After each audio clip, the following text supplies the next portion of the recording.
Hi guys, welcome to Dear Sweet Mo. I'm Coach Sweet, and today we have a very special guest. She's a friend of mine. I've met her in the rambling world of Las Vegas people who get up and talk and want to get better at public speaking. This is Dorothea Deley. She's an author, a public speaker. I would call you a comedian because you are funny. I am a comedian. Very much funny, yes. But don't expect me to be funny today. No. Because we're talking about trauma. See, this is the inappropriate laughter coming up in that part of, we're not even at a funeral or anything. She's also a performer and a certified TRE provider. I didn't know none of this stuff before I started hanging out with you and coming to your shows. Mm-hmm. And you have done one show in specific, which was called My Decade of Dicks. Mm-hmm. We're not going to talk about that yet. You're going to have to actually linger as we talk about the serious stuff first. But I want to showcase your book because you gave this to me after I gave a speech on losing my best friend, Timber. And this is saying goodbye to your dear dog. 10 questions to help you decide when it's time to euthanize. And I thought it's a beautiful book. It's pictures and there's questions and places to jot down notes and to have your feelings and just to be in a place where there's a memories and trusted friends and a help aid. Maybe if you don't feel like you have those people in your circle, this is like the coolest thing to go and sit and like, okay, what kind of support do I need for this kind of transition? Yeah, my goal with it actually was to make it feel like I was holding your hand through the end-of-life decision process for your pet. That is a great thing, especially for y'all who are pet owners. And we know that feeling. We know that deep down, absolute, unconditional love that our pets bring. And the thought of not having that is sometimes more than you just want to like, nope, I'm not thinking about that. Let's go play ball. Yeah. So thank you for taking the time to speak with us today. Our running title right now is Healing from Past Trauma. Because I had gone to one of your classes, this is the TRE, the Trauma Release Exercises, because I was always curious about it. I've done a lot of yoga, and a lot of people had brought it up. And they were coming from backgrounds of performers, acrobats,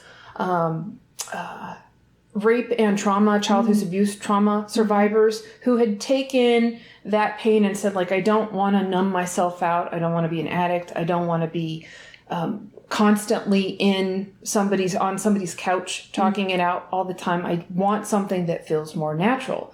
So in the back of my head, I was like, oh, I totally want to try that. That sounds amazing if it's connected to that. So when I went to your class, and then I think like, oh, this is kismet. I get to actually experience this. So for our listeners who may never have heard this, I think this is also loosely translated as shaking yoga. I've heard it called that. There's actually two different forms of this. One is called neurogenic yoga. Okay. But it is based on Dr. David Berceli's TRE exercises. Okay. So instead of the first 6 exercises, you do yoga poses. And then the last part of the class is always the same as what Dr. Berceli created. And neurogenic yoga was created in partnership with Dr. Berceli.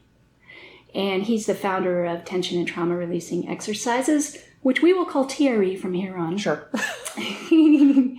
And in fact, when I first started TRE, it was a neurogenic yoga class with a woman named Shelley Loader. I met her. Oh, she's wonderful. Another Vegas local. Yeah, she's wonderful. Didn't she have like bright hair at one point? She usually had different colored hair at different times. Yes. Oh, cool. Okay.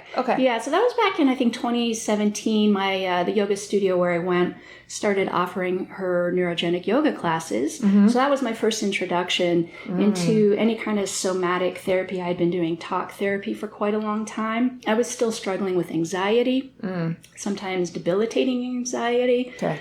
I dealt with daily headaches. Oh, daily. Daily headaches, yes. And, I also had some relationship hiccups, just, let's call them hiccups. Yes. And so basically what I noticed after doing a class once a week with Shelley, I started feeling calmer, my anxiety reduced, My headaches went away. And the best part is I liked people more. Oh, that's nice. Yeah. That's always nice. You're just like not just grin and bear it, but like, oh, I see you. I actually see you, human. Okay. Yeah. Yeah. Okay. So that's how I first got into it. And then a couple years later, the pandemic hit, and Shelley ended up moving to Spain because that's where her husband is from. And so then I was like, what am I going to do? I need to shake. And so that's when I decided to get certified as a provider. And it was about an 8-month-long program. Okay. And then I got the certification in May of 2022. So I've been teaching. Right in time. Yes. Sort of for everything to then everything opened up.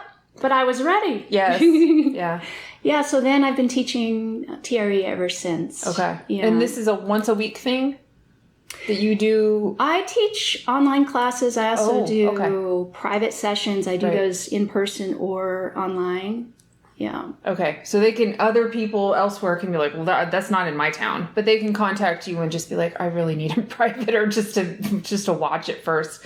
Yes. So to somebody who doesn't know, and it sounds fancy, scientifically fancy. Yes. But oddly enough, I'll give you the intro I would give to a new client. So TRE was created by Dr. David Berselli, and he was a licensed clinical social worker, and he worked mostly as a trauma therapist in war zones. Oh. So he spent a lot of time in the Middle East, Africa, and he was getting a little frustrated because he was doing traditional one-on-one talk therapy, which meant he could only help one person at a time. And then when he left, they had no support. So he kind of had it in the back of his mind that he wanted to come up with something that could help a lot of people all at once and that they could do once he left. And so he always tells this story about kind of his a pivotal epiphany moment for him, which led to the development of TRE. And that's when he was living in a little village in the Sudan. And it was during wartime. And the air raid siren went off, and so Dr. Berselli and all the adults ran through the village. They collected up all the children. They ran to the bomb shelter. And Dr. Berselli had 2 little kids sitting on his lap. And he noticed that whenever there was a loud explosion outside, everyone in the bomb shelter, adults, children, everyone contracted like this. And that's a very natural mammal reaction because we're protecting the organs, so we contract like this. What he noticed, though, is that the kids started shaking and then they just kind of tremored off that contraction. But the adults stayed all tight and constricted. So afterward, he asked the adults, he said, hey, I noticed this happened with the children, and I'm just curious, did you feel the need to shake? And all the adults said, oh, yeah, I wanted to shake, but I stopped myself. Really? Because I didn't want to scare the kids. Oh. So globally, we all start with this built-in mechanism. It's a safety mechanism. Contract to protect yourself, danger passes, shake off the contraction. But somewhere along the line, we all learn, don't shake. So we just all kind of hold it in. But you might notice, like if you're ever in a little fender bender, that afterwards your body is shaking. Yes. And part of that's the adrenaline, but part of that too is, you probably tensed up when it happened, and so now your body's releasing that contraction. And so it's basically it's a 2-part safety mechanism. The first part is all mammals contract when danger happens, and then we're meant to, second part of the safety mechanism, shake it off. And I don't know if this will work if I stand up, but we're going to try. So when we contract like that, it's the psoas muscle that is making the contraction, and that starts in just beneath your rib cage. And it wraps around, and then it attaches on your inner thighs, and it includes your hip flexors. And so that's the muscle that contracts you. And in TRE, what we're doing is a series of 7 exercises and 2 stretches to turn on your body's innate tremoring mechanism, starting in the thighs and the psoas muscle. And then what that does is that starts to release some of that tightness, some of that contraction. Now, over time, the tremoring can travel up your body, down your body, throughout your entire body. Most people, the first couple of times, maybe they feel a little motion in their legs, but if you keep at it, you keep coming back, and I'll give you modifications. Over time, we can move the tremors to different parts of your body. Okay. So the beautiful thing is it's not just to release tight muscles. Yes. It's also to release any kind of trauma that we've stored in our bodies. So when we're little kids and something scary or bad happens to us, we deal with it the best way we can, but we generally repress the feelings because feelings are big and scary. And if we don't have someone to help us deal with that, we just repress them. But then they just get stored in the body. And you may have heard of Dr. Bessel van der Kolk. He wrote a book called The Body Keeps the Score. Yeah, yes. That was a chunky one. Yes. I still reference that often. Yes. Like, oh. But that's the whole idea, is that, the danger may have passed, but because we didn't have a chance to release it, we are literally walking around now as adults carrying that with us. Constantly triggered by all sorts of things, both large and small. Yes. And then wondering, why did I react that way? Yes. Why in the world? There's, I have all the things, but I'm still reacting in this way that presents as very fearful, very, very fearful. Exactly. Yeah. I like to say the past is present. Yeah. So most of us are running around reacting in the moment. Yeah. We make up a little story in our head. Oh, I'm reacting to what Dev said. Yeah. But in reality, my body is like, danger, danger, danger. This reminds me of that time when Mom did this. But I'm not consciously aware of it. And so I don't put the two and two together. So what I love about TRE is not only are we freeing up the body, the contractions in the muscles, also any kind of constrictions, adhesions in the fascia, which is kind of like the wetsuit of the body. It holds everything together. I like that. But we're also releasing these repressed emotions. So sometimes what will happen when someone is tremoring, and I'll talk about tremoring in just a moment, but sometimes what happens in the tremoring is a feeling will arise. And what I love about TRE is we don't talk about memories or experiences. So a feeling might arise, and it might be a difficult feeling. So what we do is we use the tremors to release the feeling. And even if it doesn't work that time, if a feeling comes up in tremoring, it's usually an indication that it's a feeling we've repressed and one that we need to sit with a little bit. Okay.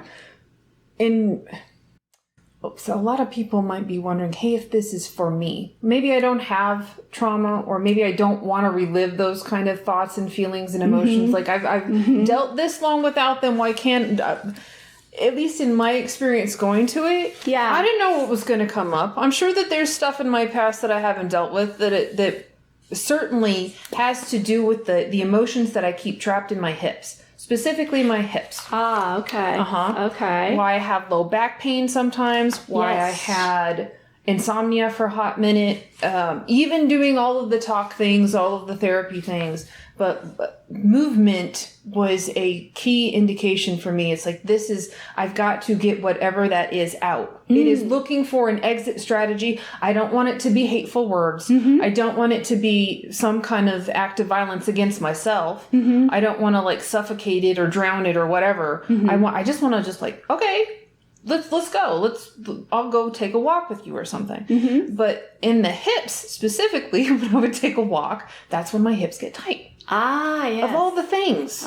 So doing yoga and then doing your class and thinking I could just belly dance my way out of all this stuff. Yeah, and it felt like that. It's something I was like, this would make you belly dancing, and also one of those things. We do this and then we belly dance or something. Yeah. Like chains.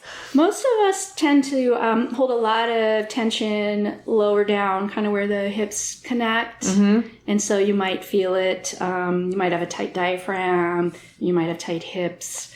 Then the second place most of us hold is up here in the shoulders and the neck. So what I noticed with tremoring is that when people first start, the tremors will work their way up the legs and then stop because they get stuck in that tight place. So it takes some time. Okay. And then they'll work their way up and then they'll stop here. Yeah. And then it takes some time and then finally it'll move down the arms and up the head. Would you say there's a correlation from like you don't want to let it get to your head necessarily? Because that might... I don't know, like endanger the psyche or the ego. It might just be like, no. Like I'm holding on to this story of the past. It has sculpted me. It has. So there's a constant conversation with myself about what kind of scar tissue is a good thing in a way of reframing of like, I don't always want to look at something that's bad and I need to fix it and blah, blah, blah, blah, blah. Yeah. But this is this thing that I can use to grow, become more compassionate or feel motivated for whatever resistance that I'm facing. So when I'm thinking about reframing scar tissue in a positive way, like these are wounds that I have acquired by being a warrior in this world. I'll wear them proudly, but not hold on to them. Does that make sense? Like the story that I want to tell myself is one of empowerment versus pity. So I definitely feel like if I feel the pity party of myself, I give myself time to feel those things. Yes. If I need to, it's like, I'm going to do this hour of pity party me. Poor victimize me. And then it's like, yeah, but now I need to like transition to how can I take action and be empowered in this thing, this gift that is coming and just looks like a shit show. Yes. Yes. Yeah, I think there's a couple thoughts here. One is that it's important that we allow ourselves to feel those uncomfortable feelings and let them kind of rise up and pass. In TRE, what we do is we bring the feelings up and then let the tremors release them. So, there's lots of different ways. Different people probably have different ways of letting the feelings arise like a wave and then letting them dissipate. Most of us are repressing those difficult feelings because we don't want to feel them because they're scary. They're icky. They're usually from childhood. Yeah. And actually, I brought a quote I wanted to read you. Yes. I don't know if you're familiar with Dr. Alice Miller. She's a therapist. She wrote The Drama of the Gifted Child, along with a lot of other books. But she was saying, all people suffer from the results of injuries to their psychic integrity during childhood. Okay. Our true repressed history is stored up in our body, which attempts to recount it and be listened to by way of symptoms. Heard. This is in fact for our own well-being, as denial is highly destructive to the adult. And then to get to your point, demands to forgive and other moral issues do not reach ourselves. Okay. They cannot fool ourselves. However, ourselves can only cope with the truth. Love it. So I really feel like that's where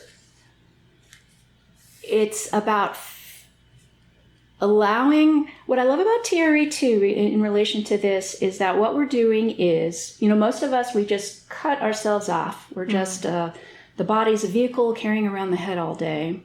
So what we're doing is we're listening to the body. We're listening to those signals, to those symptoms, and then we're following the body. What kind of movement does it make? What kind of sound does it want to make? Perhaps I've had clients laugh in class. I've had them cry. I've had a few clients get angry. Maybe some kind of angry feeling comes up. And so all of that is coming to the surface. And if we're not used to being honest with ourselves about our past when we were helpless children, then we're just going to repeat for the rest of our lives. Repeat and repeat. Yes. Exactly. Right. Yeah. Exactly. And so in my work, we, like I said, we don't talk about the trauma. I've got a plan to dive into that in my practice, but that's a later program that I'm developing. But the point is, it's just a chance to use the sensations in the body for instance, in class, a feeling might arise, and I'll say, where do you feel that in your body? And then we just keep using our body to ground ourselves. When we look around, we reassure ourselves we're safe. I might have people name 5 objects in the room, just little tricks to reassure the mind. Because it's really the mind, I think, that's driving a lot of our pain. Oh, sure. Especially when it loves to do that replay. The constant replay of either things you wished you had said, things that you intend to say to that person if you run into them again. The missed opportunities of, there was this opportunity. I could have reached out. I could have spoken. I could have risen to a higher standard, or not just in the confrontational part, but in the way of like, I want to step into my greater self. The self that's I know I can be, and I have been on occasion, but I'm not sure how to access her on occasion. Yes. Which brings me to your show, My Decade of Dicks. Not only a poignant and humorous show, but a coming of age story, and it really did highlight. At least me sitting in the crowd of like, oh yeah, I can relate to a lot of this stuff. Because at some point, I totally did a body count inventory and ended up writing like 13 pages. They weren't names, but they were like experiences of this is what this relationship caused, and was just tracing it from like, this is the first boyfriend or first guy or boy at the age of 6. I kissed a boy in a tree and then just went from there. And it was so freeing, so empowering just to look at it and be like, this is your life unfolding. And these are all of the connections that were made because of that, and all of the armor you've put on. And then also all of the lessons that made me me. And that was kind of a beautiful thing. And I felt a resonant with that in your story. Because yours ends with a happy ending. Can you talk about that? Like where that idea came to of like, I'm going to talk about some dick. Like, oh, yeah. The way creativity works for me is usually I write something, and then years later, I'll be like, wait a minute. Because something new has popped into my mind, and I'll dig it out. So, for instance, one of the stories in my show, I actually did as a stand-up set like 15 years ago. Okay. And, just put it away, didn't think about it. And then another one of the stories is actually from my last show, Jesus Loves You But Hates Me. That's about religious trauma. Yeah. And so over time, I start realizing I have all these bits and pieces of something bigger. And then I have a writing group, and we meet weekly. And so I wrote about I call them dicks. They were boyfriends or men, not boyfriends. And I wrote one, and my writing group really liked it and thought it was funny. So then I was like, I'm just going to write one every week for a couple of months. Nice.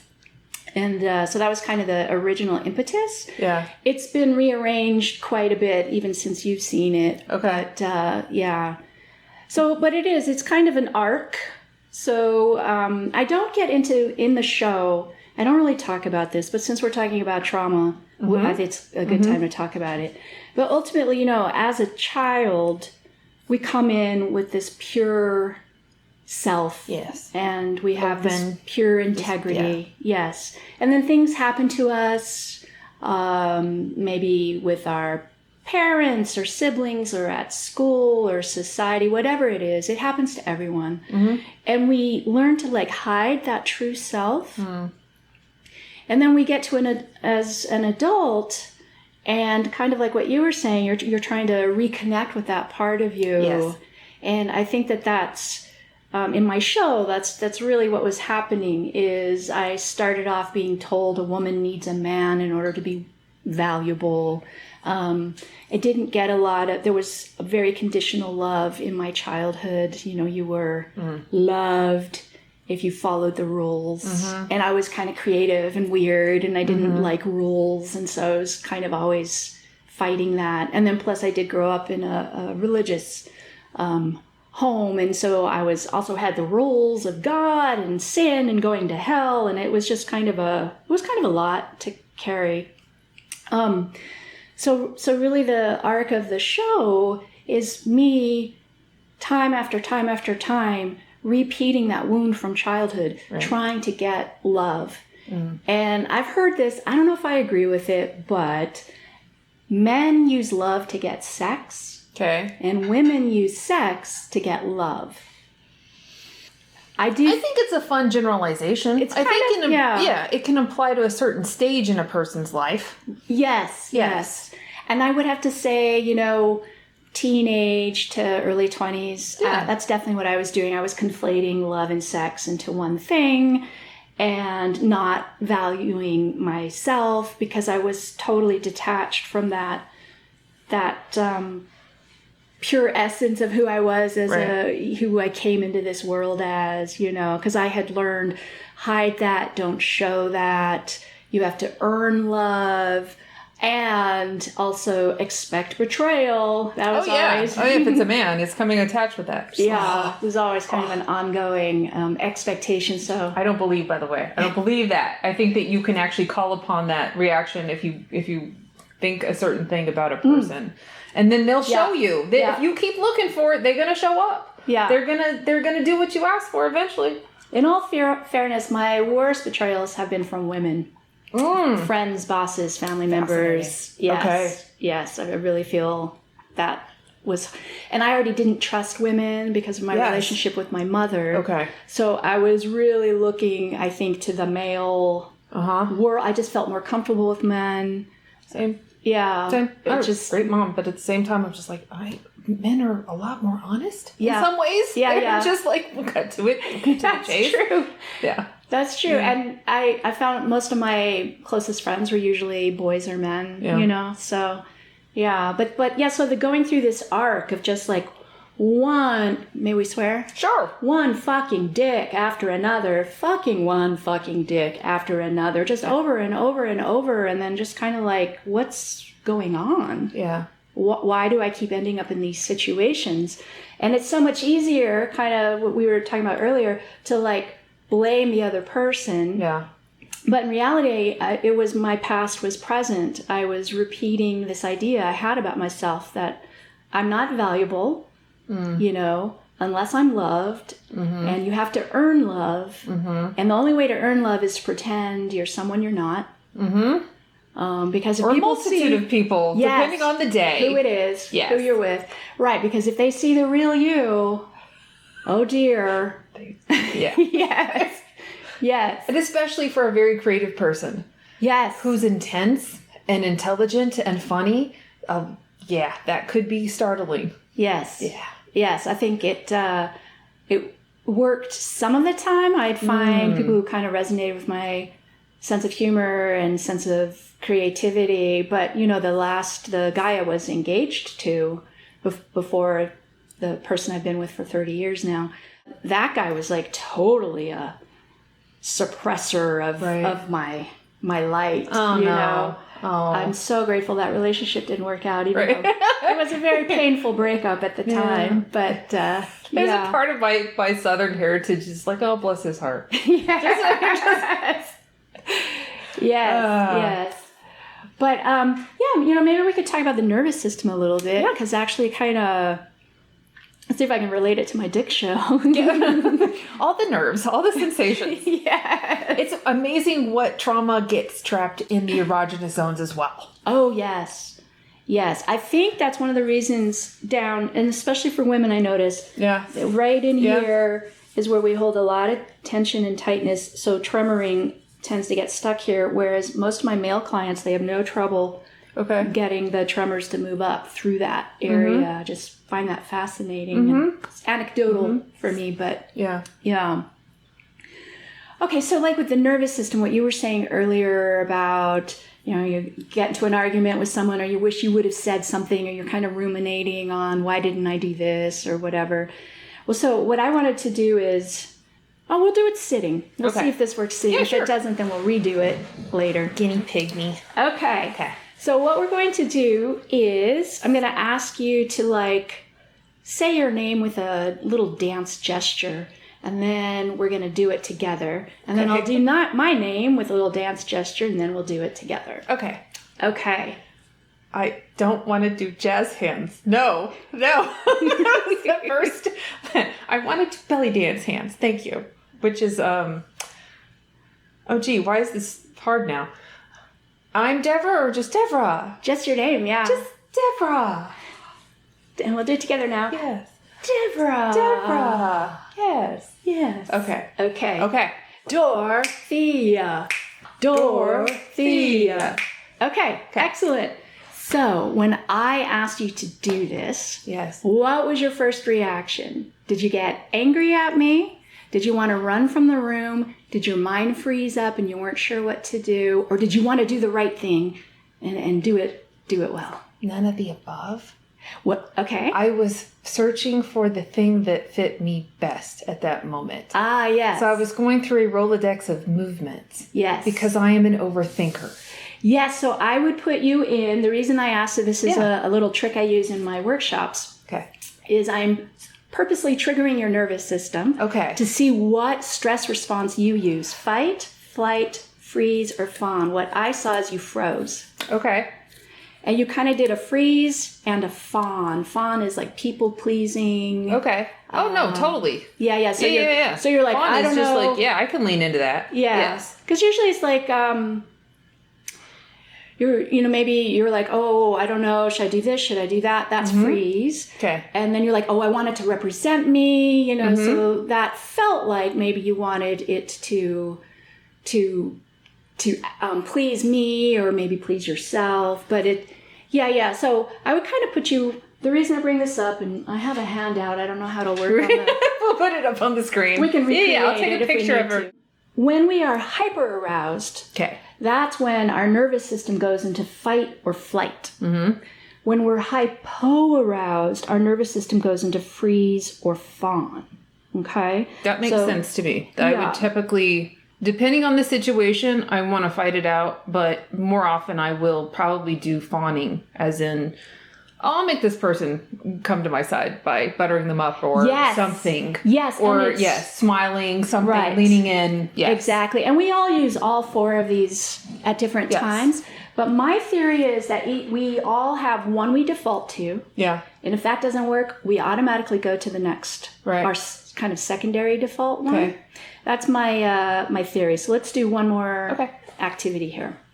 This is a somatic way to embody each of those 4 F's, the survival strategies. Okay. I call that fawn when fuck in my head. I'm just like, I always go straight to just fawning over. Fawning is a much more politically correct way of saying that, but I'm just like, you want to fuck. You're just dissipate that stress right there. Yeah.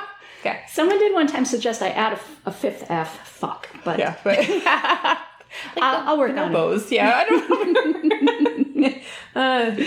Okay, so the first F is fight. So we're going to make fists and we're going to say, I want to F you up.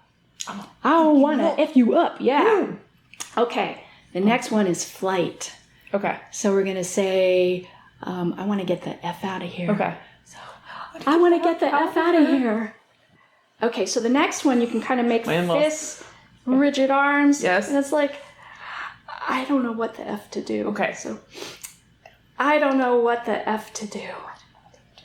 And then, fawn. This is please don't F me up. Oh, so please don't F me up. Because then I will have to F you up. Yes. Interesting. So which of those felt maybe a little more comfortable or you were like a little more excited or jazzed about? Fighting. Always fighting. But I just like the martial arts and the kickboxing and that wrestling thing has always been a fun outlay of that. Mm-hmm. But I don't connect it to violence to me. Yeah. Simply because it's in a discipline. Yeah. So I don't go there. Right. And fight could be not like a physical fight. It could be more like I'm feeling agitated or irritated or I'm defensive. So that's, it manifests in different ways. Yes. Flight might show up more as like impulsive or restless or like I flight a lot. So It's one of the things about my show. I did mention it in the show. So I broke up with my husband 32,000 times, because every time there was a little hiccup, I was out. Same sister. I was out. Yep. Yeah. For whatever reason. So I flight. That's my default. Yeah. And so when we're in that hyper-aroused, dysregulated state. Yes. Basically, the body is screaming, do something. Yes. Okay? Get us out of here. Get it? Yes. We need to... There's a conflict. I either want to win the conflict because I'm in fight, or I want to avoid the conflict because I'm in flight. Okay. So then when we go down to the lower end of this, where we're hypo-aroused dysregulation, say like with freeze, that's where we get numb, we shut down, we might feel a little hopeless. Okay. We might feel depressed. I associate hyper-aroused with anxiety, hypo-aroused with depression. Okay. Now, if we go into fawn, we're going to do the whole people-pleasing. We're going to smile even if we don't feel like it. We're not going to say no even if we want to. So freeze or fawn, that's where basically the body's saying, don't move. And the body's just trying to keep us safe. This is, no right or wrong any of that. Exactly. It's just biology. Yeah. So when we're reactive in a moment, yes, from, one of the 4 F's, fight, flight, freeze, or fawn, it's really just biology. But then, of course, we make a story about it, Yes, it has to have a story. Right. I'm a bad person. Something. Whatever. They're terrible. It is. Yes, they cut me off. Yeah. Exactly. And so what I love about TRE is that it's a somatic therapy that helps us regulate the nervous system. Yeah. So instead of living up here all the time, living down here all the time, or you might recognize this one, I'm up here for a real long time, now I'm exhausted, and I crash down here because I'm burned out. Yeah. So the goal is to spend, I call this the window of kindness. Right. So the goal is to spend more time in here, and no one spends all their time here. We all bump up, but then we're like, oops, I feel it, and we're able to bring ourselves down. Or maybe so that's why I call it calm the F down. Now, if we get a little too low, we want to charge ourselves up so we get back into the window of kindness. And so, I love that, the window of kindness. That's that I have a running mantra of how can I be kind? How can I be? Just kindness means so much to me and people, especially now. 2 seconds of kindness from another human being for no reason at all feels like such a blessing. Ah, yes. Yeah. And the kindness is not just for others, it's also for ourselves. Yeah. Other psychology usually calls this window of tolerance. Okay. Or in DBT, which is my favorite form of therapy, it's called distress tolerance. Okay. But I just don't like that because I just feel like that's a hard thing for me to teach. I'm going to teach you how to tolerate distress. Right. You're like, it ain't going nowhere. But yeah. Which is why I think a lot of people don't go into those things because it's like, if I'm never going to get rid of it, if my trauma is a part of me forever and ever, then I might as well just avoid it or ignore it or something. Yeah. Or make up this story about it versus getting to the place eventually where you can look at that trauma in the face and say, thank you for the lesson you taught me. I really, really, I'm assuming this is a much quicker route than a lot of things could happen. But maybe, whatever your route is whatever your route is. It just ends up, that's your journey. But here's another tool. Here's just another tool to kindness. Even when you don't feel like being kind. Yeah, exactly. Because, when we're in this window of kindness, that's when we feel the best of both worlds. So we've got energy from the top, but we also have calmness from the bottom. But they're kind of in balance. So it's like a calm energy. We're also more focused. We're more present. We're more motivated. We're less reactive. And when you're less reactive, that improves your relationships a billion times over. Oh, yeah. Yeah, because I think a lot of miscommunication or tension in relationships comes from my nervous system got triggered, so I react, which triggers your nervous system, so now you react. So now we're escalating these nervous system reactions, and having this huge fight now. Yes. About over toast. You forgot to close the dishwasher. Yeah. Something. Yeah. You must not love me or care about anything that I do ever for you. Yes. I'm not appreciated. I'm not I'm not speaking from experience at all. Mine was always, oh, you're about to leave me.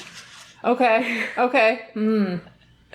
Mine tends to be, I'm going to leave you first. Well, then that's why I'm like, oh, you're about to leave me. Yeah. I'm out of here. Yes. It's like, what? Like, what are we doing? What are we doing now? Can we just go take a walk or... And so maybe we could just take a moment here to do one of the practices I do in my workshop and I also do in my TRE classes. But so if you do find yourself up here in fight or flight, so your nervous system is hyper aroused and you're feeling anxious or tense or agitated or angry or defensive, or you just want to get out of there, then this is a practice to calm the fight or flight, down. Okay. What's one word that describes how you feel now? Happy. Okay. And then we can just get comfy, close your eyes, and we're going to do a breathing exercise where we're going to inhale through the nose for the count of 4, and everybody at home follow along with us. So we breathe in for the count of 4, we hold for the count of 6, and then we exhale through the mouth for the count of 8. And we'll do 3 rounds of that. So we'll begin with an inhale, 2, 3, 4, hold, 2, 3, 4, 5, 6. Exhale through the mouth, 3, 4, 5, 6, 7, 8. Inhale, 2, 3, 4.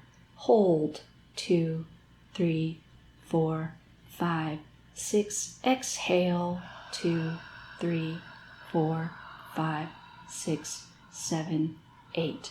Inhale, 2, 3, 4.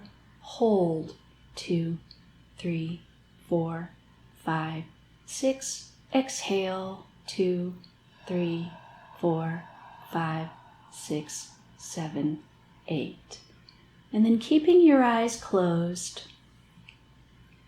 place your hands over your heart and call to mind something you appreciate about yourself, something you're grateful for. It could be a character trait or strength. It could be a physical ability. It could be a creative talent. Whatever it is, just call to mind something you appreciate about yourself.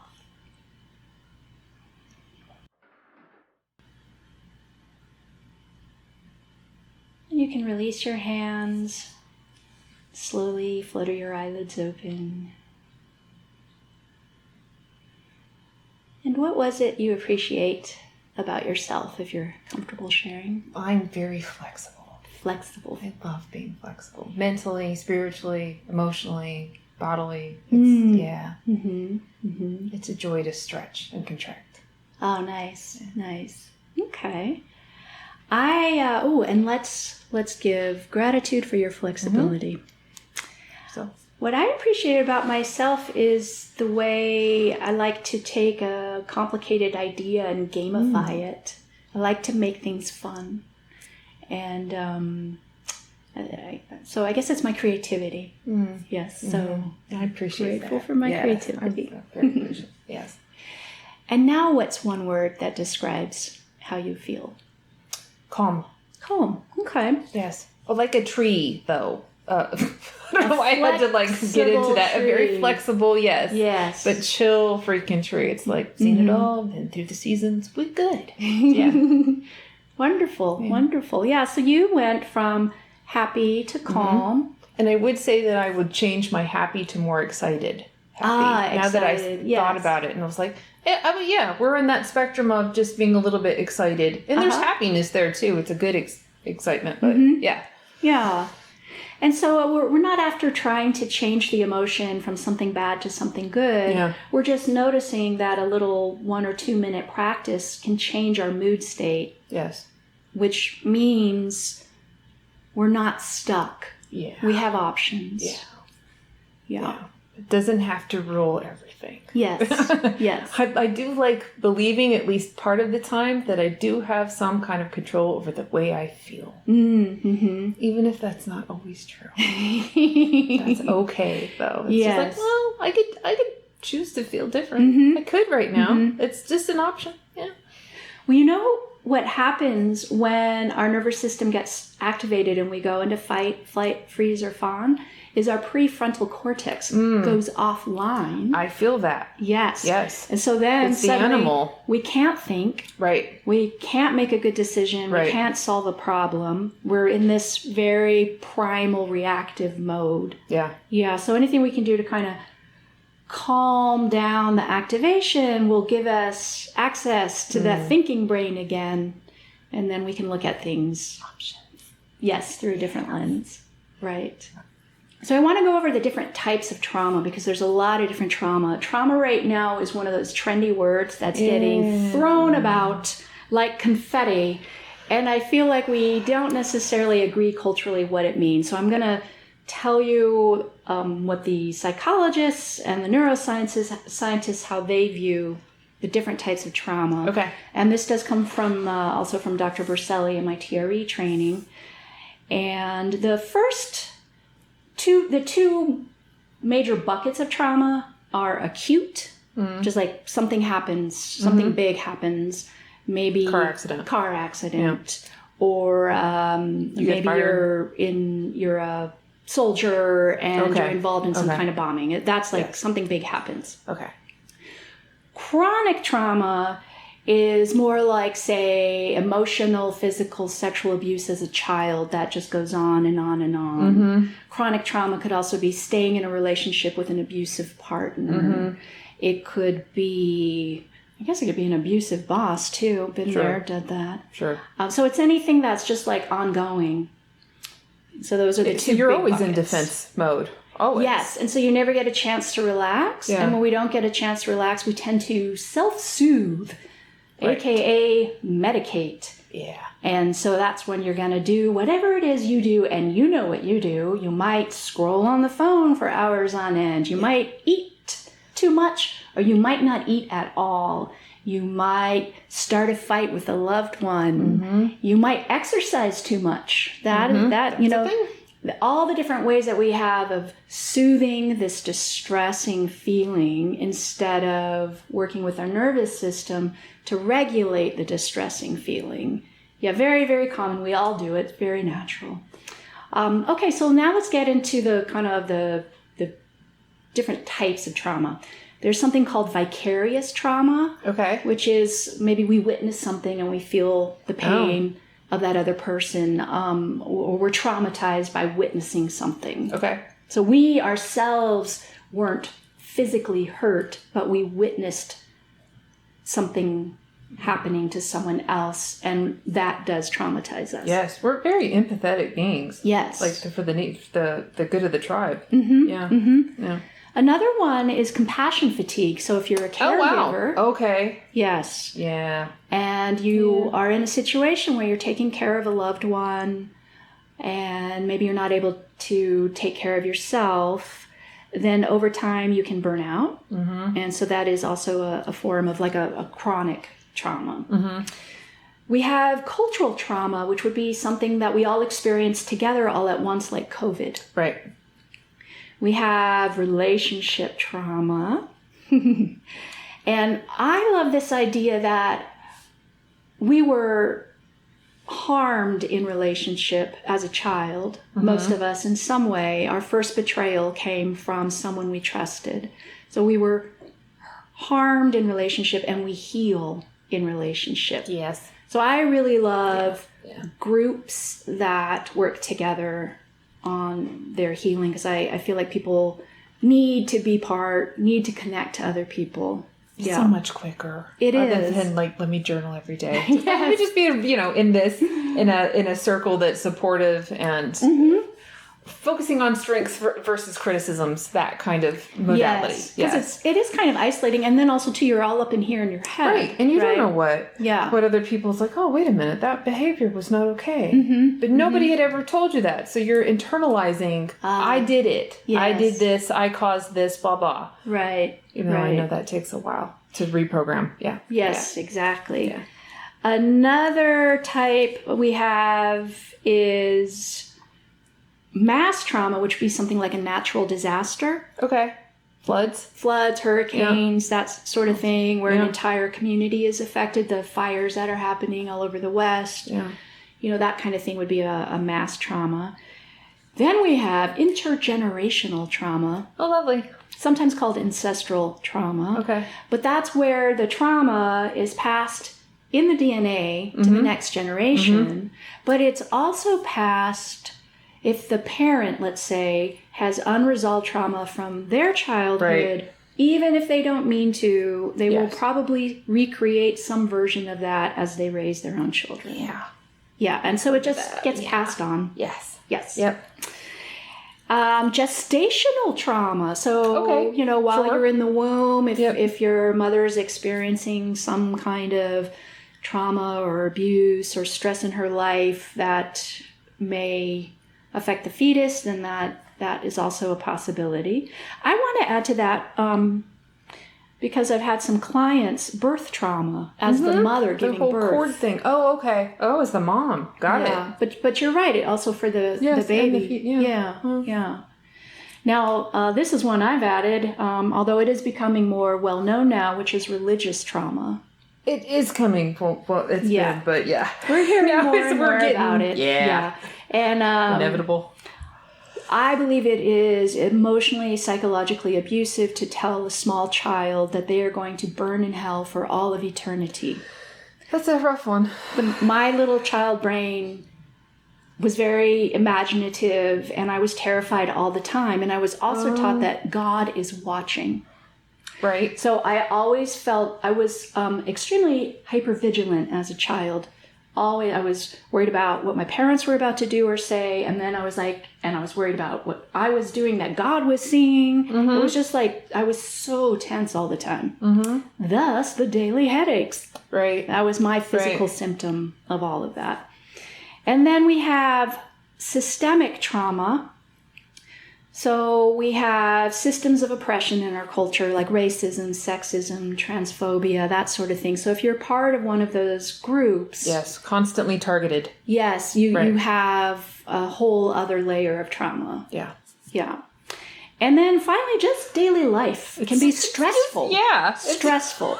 So stress is not necessarily a trauma, but stress is something that affects us physically and emotionally. And if it's chronic... it can definitely end up being traumatizing. Yes. So eventually that attacks your immune system. It really, really suppresses your ability to fight off all sorts of things, even from like the smallest little infections. And that can lead to your chronic stuff. Yeah. Like the shoulder pain, back pain, head pain. Yeah. And I'm even going to say it's deeply connected to our gut issues as well. Yes. Like my mother was, if she was ever nervous about something, she just... the bowels were just like, okay, we're getting ready to run at this point. It was just one of those things. Yeah. So many of the diseases that I hear and the chronic ailments that I hear, the inflammation, the stuff that a lot of people bring up. And I'm just thinking like, oh, there's so much trauma there. It's not just body. It's not just, this is connected. Yes. These things are connected, and the past is connected, and time is flexible. Yeah. Exactly. And we're not wanting to name our trauma just to use it as an excuse for our behavior. Right. However, we do. Because that's what we're kind of doing. Yeah, we kind of do. When we don't face it. What we really want to do is just acknowledge, as this did happen. We just want to be truthful because our body knows. And our body's going to keep sending us all these symptoms and signals until, like Dr. Miller said about the cells, understand truth. Do you think that's why a lot of people outsource their ailments? They go to doctors, they try and find a specialist, because maybe if a professional, an expert who studies it, gives them the allowance to feel the the thing that they can, because at some point they're not going to go into their traumatized psyche and say, no, it's okay. This is natural. This was a mechanism that was created to, like the lower energy cannot access the higher energy, right? Mm-hmm. Who said that? Einstein said it. The consciousness that creates a problem cannot be the consciousness that solves it. Love it. Yes. Okay. Like that kind of thing. We're rushing to outsource, but I love this kind of thing because it is teaching you the language of your body. Yes. Versus outsource, give me pills, give me a diagnosis. I need a diagnosis otherwise. And sometimes we do. Sometimes we actually need that diagnosis. Yes, and I want to be really clear too. I would never blame someone if they have a disease and say, "Oh, you have unresolved trauma." That's not what I'm totally saying inappropriate. here. Yes. No, yeah.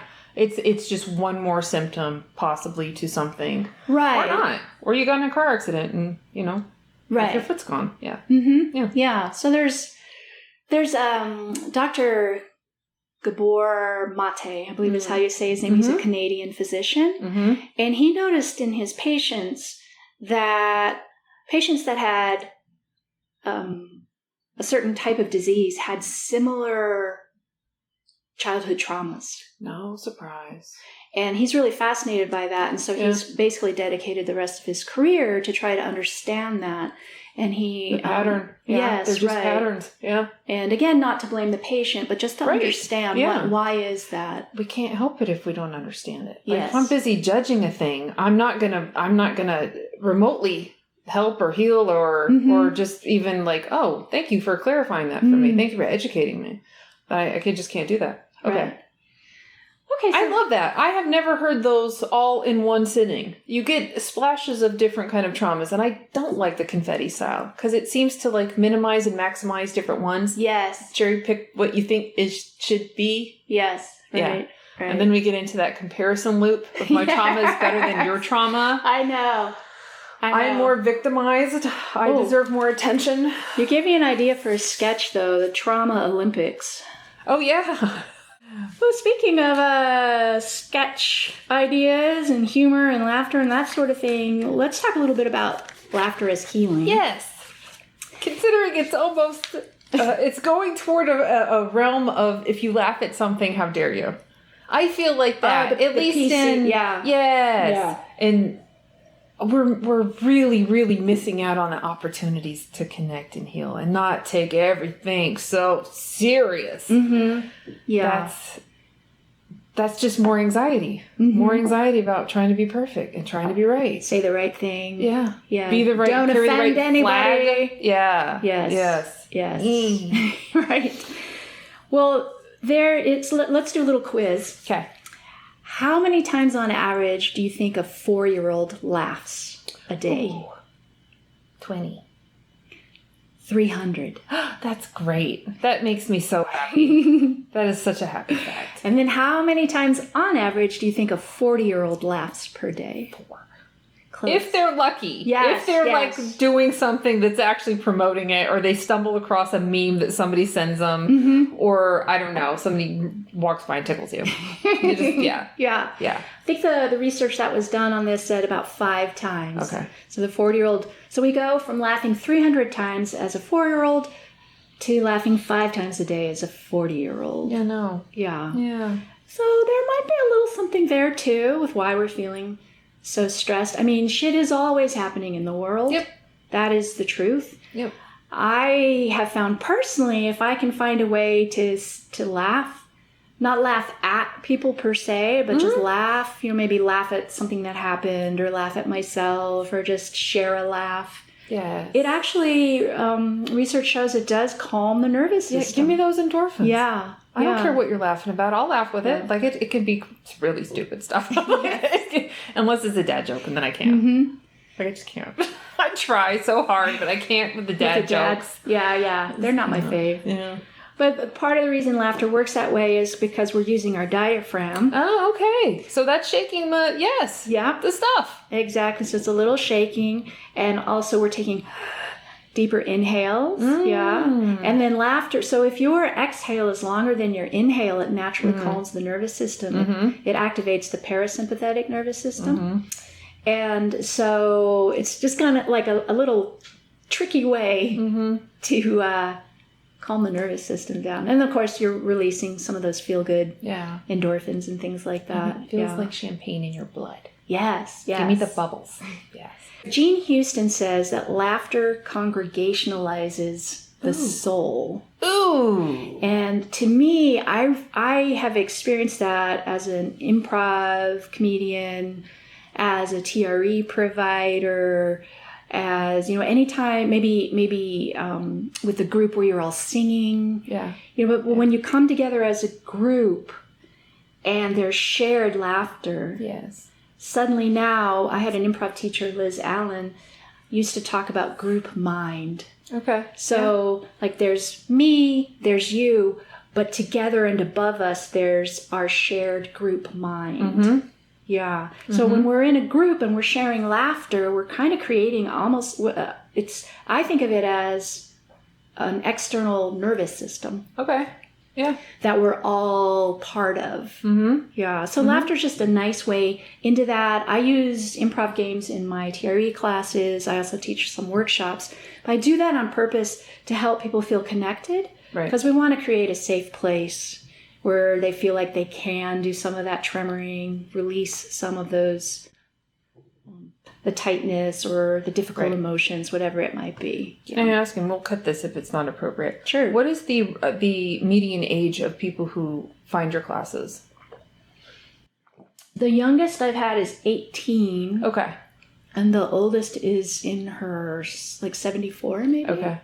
Healing modalities are becoming more popular, but not nearly enough for the younger kids because they don't know they need it yet. Oh, right. Until those years of toward 40, 50. And then you're thinking, yeah, do I really want to carry this around? Keep carrying it around? Do I really, really want? I don't have to do that. Yes. And looking for alternative sources of that versus some white lab coat who talks to you for 3 minutes and leaves. Yes. With a prescription. Yeah. Right. Yeah, there is a form of TRE that's taught for small children. I haven't studied that in particular, but yeah, for sure something somatic like yoga, or mindfulness, or TRE, or improv, in my opinion, definitely helps young people, teenagers, and middle schoolers. Yeah, Pretend you're animals. Yes, like primal movement. Yes. Exactly. Cool. We covered an exceptional amount. I love that kind of thing because it's it's a deluge of goodness. You never know what you're going to find. Dorothea, where can people find you and what's going on in the realm so they can connect with you and what you offer right now? Yes, thank you for asking. You can go to my website, which is dorotheadeley.com. Shall I spell it? No, it'll be in the show notes. Thank you. Don't ask me to spell anything. I can write it, no problem, but auditorily. Okay.